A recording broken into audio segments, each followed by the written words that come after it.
اگر دغدغه پول داری و دوست داری سریعتر وضعیت مالیت بهتر بشه، این پادکست رو گوش بده. خیلی میتونه بهت کمک کنه. چند تا نکته کلیدی تو این پادکست میگم که به درد همه میخوره. این نکاتی که تو این پادکست گفته میشه مال من نیست، مال کتاب پدر پولدار، پدر بی پوله، به همراه تجربیات شخصی. چند تا نکته کلیدیه که خیلی میتونه بهتون کمک کنه. پس اگر مشکل مالی داری و دوست داری وضعیت مالیت بهتر بشه، درآمد بهتری کسب کنی، حتما این پادکست رو گوش بده. سلام، وقتتون بخیر، انشالله که حالتون خوب باشه. من محمد همتی از مجموعه آموزش برنامه‌نویسی سورس ایران. قراره تو این پادکست چند تا نکته کلیدی به درد بخور رو بهتون بگم. خیلی میتونه بهتون کمک کنه.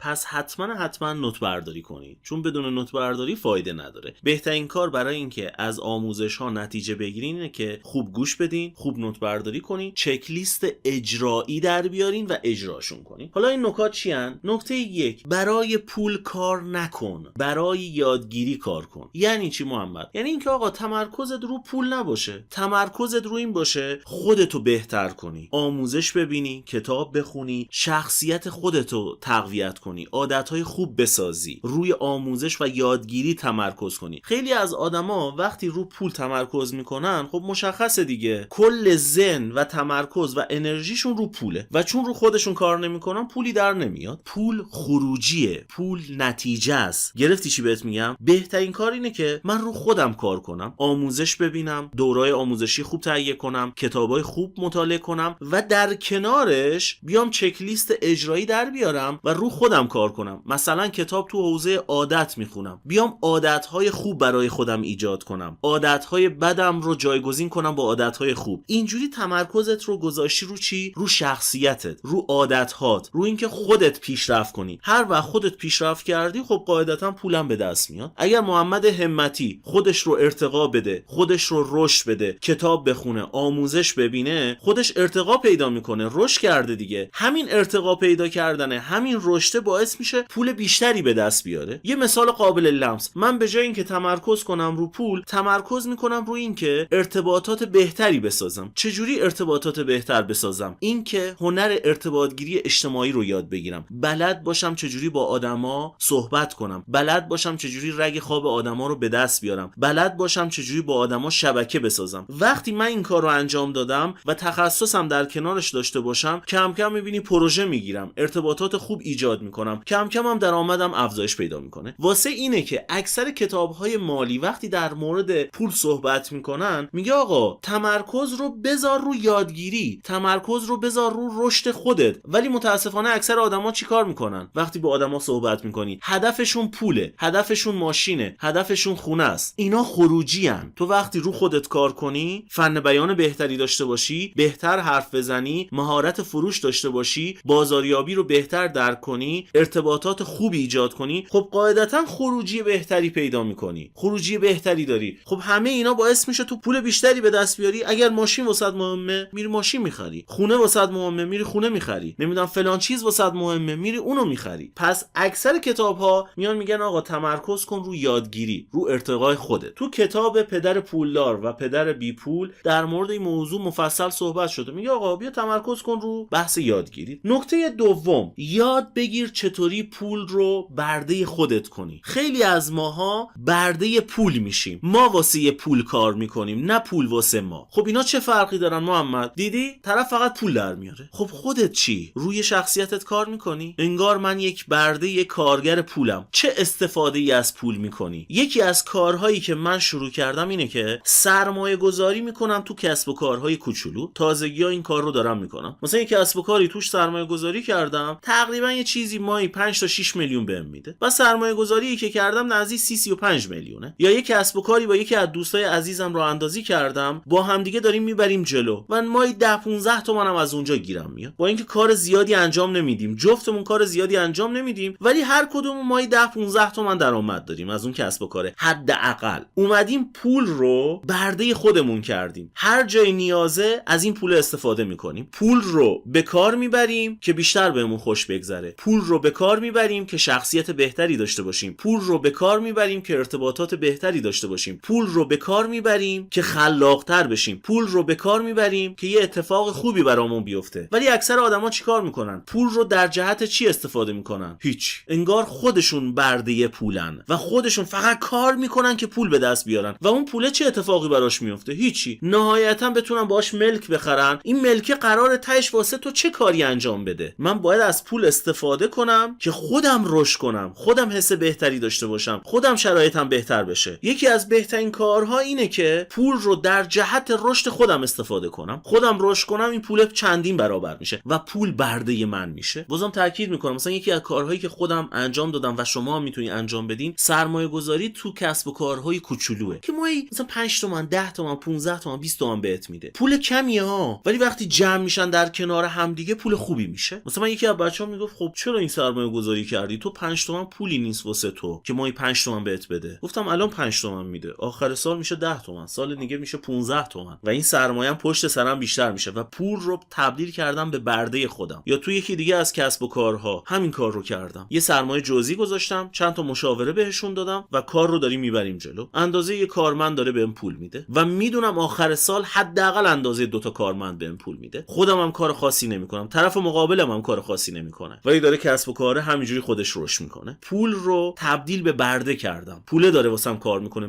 پوله داره واسم کار میکنه بدون اینکه خودم زحمت آنچنانی بکشم. 2-3 تا کسب و کار دیگه در نظر گرفتم که میخوام تو اونام همینجوری سرمایه گذاری کنم. این بهش میگن سرمایه گذاری عقلانی که باعث میشه پول تبدیل به برده‌ات بشه. خب من چجوری این کارو کردم؟ آموزش دیدم، مشاوره گذروندم، مشاوره از آدمای کار درست گرفتم، کوچ و مربی داشتم که بهم گفته چجوری پول رو تبدیل به برده خودم کنم. تو باید این پولایی که به دست میاری رو هزینه خودت کنی، حالت نردبونش کنی که خودت بری بالا و این پوله حالت یه نردبون و برده باشه برای تو که تو سریعتر رشد کنی. تو وقتی مهارت و تخصص کسب کنی، کسی میتونه اینا رو از تو بگیره؟ نه. بازم میتونی یه کسب و کار بهتر ایجاد کنی، بازم میتونی پول بسازی. واسه اینه که میگم پول رو تبدیل کن به برده که واسط کار کنه. مورد سوم، خوب گوش دادن رو یاد بگیر. شاید بگی محمد چه ربطی به مسائل مالی داره؟ چه ربطی به پول داره؟ ببین رفقا، تو جامعه ما معمولاً آدما چیکار میکنن؟ زیاد حرف میزنن. من خودم هم اینجوری بودم، ولی تازگی‌ها شاید بگم 1-2 سال اخیر به خصوص سعی میکنم شنونده بهتری باشم، ایده ها رو بشنوم، حرف بقیه رو بشنوم. تو وقتی حرف بقیه رو بشنوی، شاید تو حرف اونا یه ایده جدید، یه ایده باحال باشه، یه پیشنهاد ویژه باشه. شاید طرف اصلا اون حرف رو زد و خودت به یه ایده جدید دست پیدا کردی. خیلی وقتا بوده من با بچه‌ها مثلا یه جایی رفتم، استخر رفتم، فوتبال رفتم، کوه رفتیم، رستوران رفتیم، شنونده بودم طرف صحبت کنه، دیدم یه 2-3 تا حرف میزنه و لابلای اون حرفا مثلا یه ایده خوب اومده تو ذهنم. این خیلی کمک کننده است. تو وقتی خوب گوش بدی، درک بهتری داری، راحت‌تر تصمیم میگیری، تصمیم‌های درست میگیری. وقتی تصمیم‌های درست بگیری، شرایط مالیت هم احتمالاً تحت تاثیر این تصمیماتت قرار بگیره. دیدی اینا همه به هم دیگه وابستن. مورد چهارم، کنترل احساساتت رو تو دستت بگیر. اکثر ما ایرانی‌ها آدمای احساسی هستیم و احساسات معمولاً از کنترلمون خارجه. وقتی احساسات از کنترلت خارج بشه، کمتر کار میکنی، تصمیم‌های اشتباه میگیری، ارتباطات اشتباه ایجاد میکنی، ارتباطات درست کمتر ایجاد میکنی و خیلی چیزای دیگه. تو وقتی احساساتت تحت کنترلت نباشه چه اتفاقی رقم میخوره؟ کمتر کار میکنی. خیلی از بچه‌ها رو من میبینم چون احساسات بهشون غلبه میکنه، انرژی و انگیزه کمتری دارن، نمیتونن اونجوری که دوست دارن آموزش ببینن، اونجوری که دوست دارن رشد کنن. دلیلش همینه، عدم کنترل احساسات. افسارش از دستش در رفته و نمیدونه داره چی کار میکنه. اگر بتونی احساساتت رو کنترل کنی، بازم تاکید میکنم کنترل رو احساسات باعث میشه درآمد مالیت بیشتر بشه، پول بیشتری به دست بیاری. چرا؟ چون تصمیمات درستری میگیری، ارتباطات درستری ایجاد میکنی، بهتر کار میکنی، با کیفیت‌تر کار میکنی، عمیق‌تر کار میکنی، با تمرکز کار میکنی. اون روزایی رو به یاد بیار که با تمرکز حداکثری و به صورت عمیق کار کردی. نتیجهش چجوری بوده؟ واسه من فوق‌العاده بوده. این 4 تا نکته نکات بسیار مهم و جذابی هستن از کتاب پدر پولدار پدر بی پول و بازم پیشنهاد میدم حتما 1-2 بار دیگه این پادکست رو گوش بدین، نوت برداری کنین و بگو آقا الان من باید چی کار کنم. 1. کنترل احساساتم رو تو دستم بگیرم. چجوری این کارو بکنم؟ کتاب باید بخونم، دوره آموزشی باید بگذرونم. مورد دوم، خوب گوش دادن. یه تمرینی داشته باشم کمتر حرف بزنم، روزه سکوت بگیرم، فقط شنونده باشم. 1 هفته، 2 هفته، 3 هفته، 1 ماه فقط بشنوم، حرفی نزنم. این به عنوان تمرین برای شماست. مورد مورد سوم، اگر یه پولی دارم دور و بر خودم چک کنم، بررسی کنم با این 10 میلیون 20 میلیون 30 میلیونی که دارم چه سرمایه گذاری خوبی میتونم انجام بدم. اصلا میتونم یه کسب و کار خونگی راه بندازم، میتونم یه کسب و کار اینترنتی خوب راه بندازم. البته حواستون به توهم ها باشه. خیلی از آدم ها به شما توهم و رویا میفروشن، یا خودتون دچار رویا پردازی الکی و توهم بافی هستین. حواستون باشه تو راه اندازی کسب و کار اینو در نظر بگیرین. و گفتم برای پول کار نکنین، برای یادگیری کار کنین. بگو آقا من تا آخر سال چه آموزشایی ببینم، چه کتابهایی بخونم، شرایطم بهتر میشه و یه آدم متخصصتر یا آدمی میشم با مهارت‌های بیشتر. 3 تا کتاب انتخاب کن، 3 تا دوره آموزشی، تا آخر سال اینا رو بگذرون. اینم از تمرینات. 4 تا تمرین بهت دادم، برو انجامشون بده. و اگر دوست داشتی نتایجش رو با من به اشتراک بذار. در حد توان و سواد سعی میکنم راهنمایی کنم. خیلی مخلصم. ما محمد همتی هستم از مجموعه آموزش برنامه‌نویسی سورس ایران. همیشه گفتم دهنده باشین تا خدا بهتون بده. از هر دستی بدی از همون دست برمیگرده، بهت قول میدم. یا حق. خدا نگهدار.